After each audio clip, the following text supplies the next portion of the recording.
We have a lot of problems in our world today.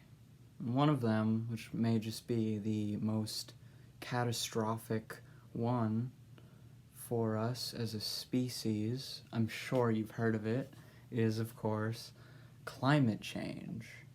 Now here in America especially, there's a lot of sort of ideology around the issue of ecology as a whole and climate change, in the sense that we place all of the blame and responsibility on our individual lives. So people are trying to figure out, what can I do in my individual life, you know, when I recycle, when I take out the Coke cans and the cardboard and all of that, and I put that away, I'm doing my part to save the environment, and, you know, buying green products to save the environment.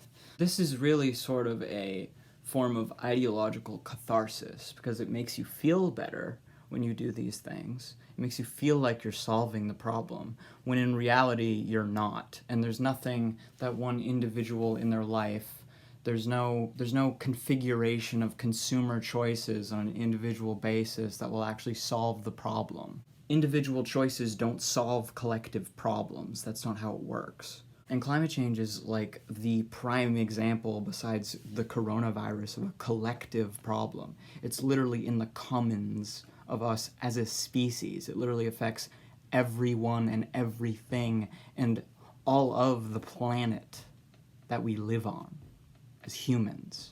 So I hate to deliver this bitter pill to everyone watching, but the individual solutions won't solve the issue. We need to take big state level, government level, world level action.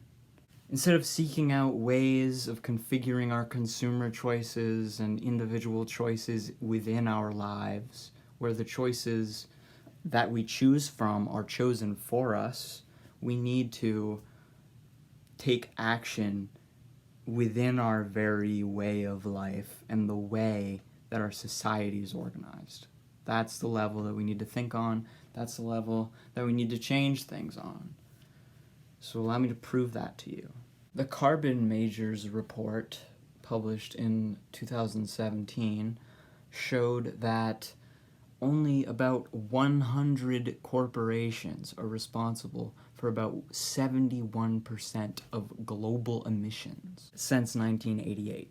The study compiled publicly available emissions figures to come up with these results from fossil fuel producers instead of just like within a country. And within this data, it's also a point that more than half of global emissions come from just 25 companies.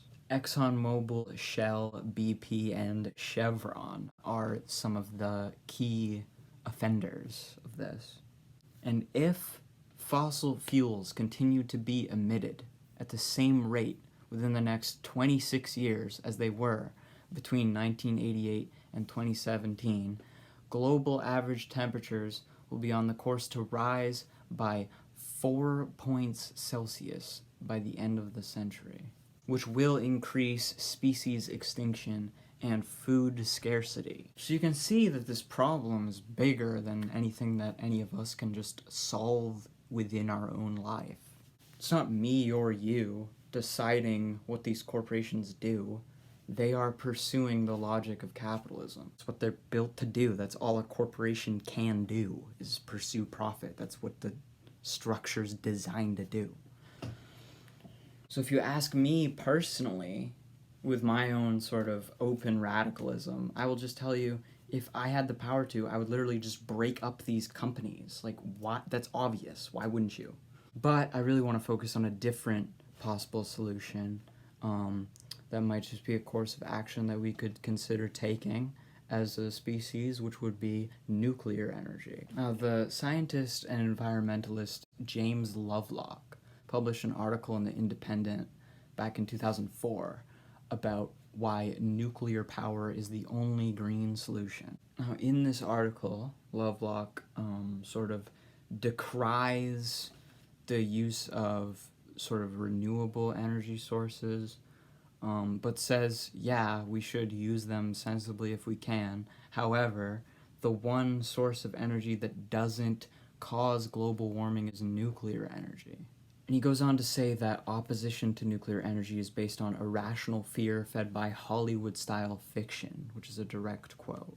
He says that it's proven itself to be the safest form of energy, and this actually has some truth to it, more than what Lovelock provides in his article. Harvard wrote in 2016 that the byproducts of burning fossil fuels with all the toxic pollutants that are sort of burning away the ozone layer and all of the toxic aerosols and heavy metals that get burned into the air in that process,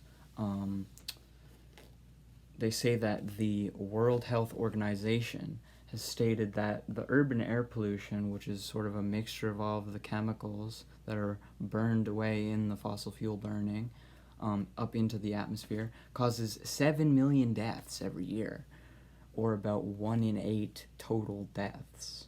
And under shielding protocols, nuclear power actually releases less radioactive waste than coal power plants. So in the way that these things would actually be used in real life, the radioactive waste problem is worse in the way that we're using energy, broadly speaking, now than it would be if we switched to nuclear power.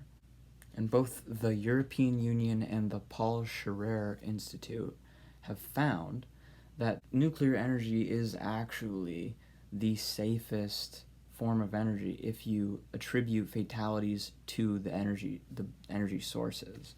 And there's innovation within the industry of nuclear power to sort of make better technologies and make the industry safer. The main issue with nuclear power is its expensiveness, which, if you ask me, isn't really that bad of a huge issue to have, because it's like, if we tax the right people, we can raise the revenue to do it. The Drawdown Project reports that it would be 2.65 to 3.23 gigatons of CO2 reduced/sequestered from 2020 to 2050 with nuclear power. It would cost $192.3 billion US as the net first cost to implement it, but it would save $345.1 billion US in net operational savings. So, if we're going to shift our production, as I think the solution to climate change should be, to nuclear power, then I think it would be worth it. It's safer than what we're doing now. It saves more money than we have to spend, and it might just save the planet and our species from this ecological crisis that we've put ourselves into. So I hope you've enjoyed my little video clip here, and I will put the references on the screen now.